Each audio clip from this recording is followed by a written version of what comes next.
Hello, hello, hello mga kamamshi! Magandang araw po sa ating lahat. So, ayan. Eto na naman po ang inyong Mamshi Brenda.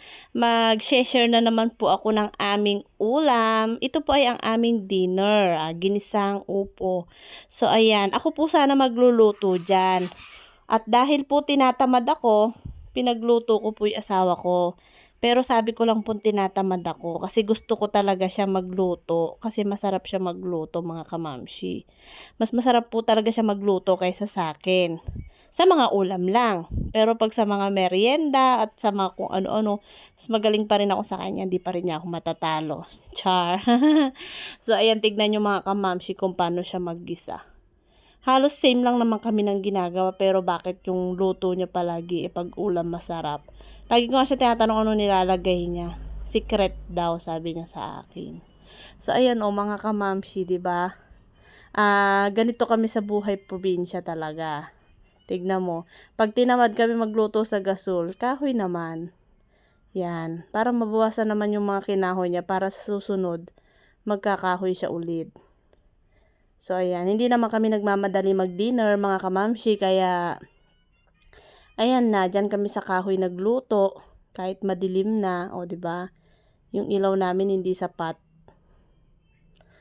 O, pero yan, mga kamamshi. Kahit gaganyan-ganyan yan, magaling magluto yan. At saka nga pala, mga kamamshi, yung nabili ng asawa kong lutuan na yan, napakaganda. Ang bilis makaluto. Ilang kahoy lang ilagay mo tipid na tipid talaga mga kamamshi. Sa sobrang mahal ng gasol ngayon mga kamamshi, kailangan talaga may pagkatipid-tipid din pag may time. Dati hindi kami naggagasol, uling tsaka kahoy lang. Sa uling halos ganun din, para ka din naggasol. Every week kami nabili, kaya sabi ko, gasol na lang. So ayan, saka lang namin gagamitin yung gasol pag umuulan. Kasi itong lutuan po namin sa kahoy dito sa labas. Pag umulan, basa po kami. Kaya, pag naulan, sa gasol na lang po kami nagluluto, mga kamamshi. O, diba? Tipid tips na naman ang inyong Mamshi Brenda. So, ayan, mga kamamshi, ha? O, diba? Pinapanood nyo pa rin po ba ang aking content for today?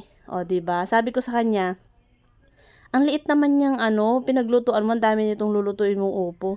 Oo, kasya yan, sabi niya, kasi mamaya, liliit daw yan pag naluto. Tama nga naman, kaya lang mahirapan siya maghalo.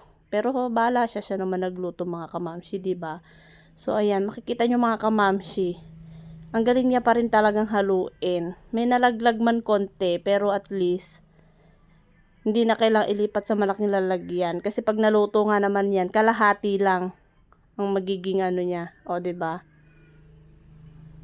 Kagagaling lang yan mga kamamshi sa work. Siya na pinagluto ko. Sabi ko, ikaw na magluto. Sabi ko sa kanya. Kunwari, hindi ko alam lutuin, pero tinatamad lang ako mga kamamshi. O, diba? Naano ko na naman siya, na-prank ko na naman siya, na sabi ko, hindi ko alam luto yung ginisang upo, mga kamamshi. O, so, ayan. Ganun palang paghalo, pagpuno, mga kamamshi. O, diba? Unti lang natapon niya. 3 piraso lang yata. O, sige, halo. Sige. O, mamaya, yan na. O, diba? Pawis-pawisan siya mga kamamshi habang naghahalo. O, yan. Tignan nyo naman mga kamamshi. O, hindi pa yan dinadagdagan. Yung kahoy, yan pa rin po yun. O, diba?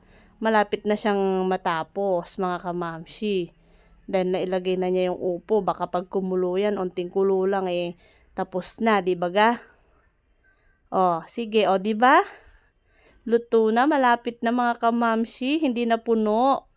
Lumiit na yung upo, mga kamamshi. Ayan, kumukulo-kulo na mga kamamshi.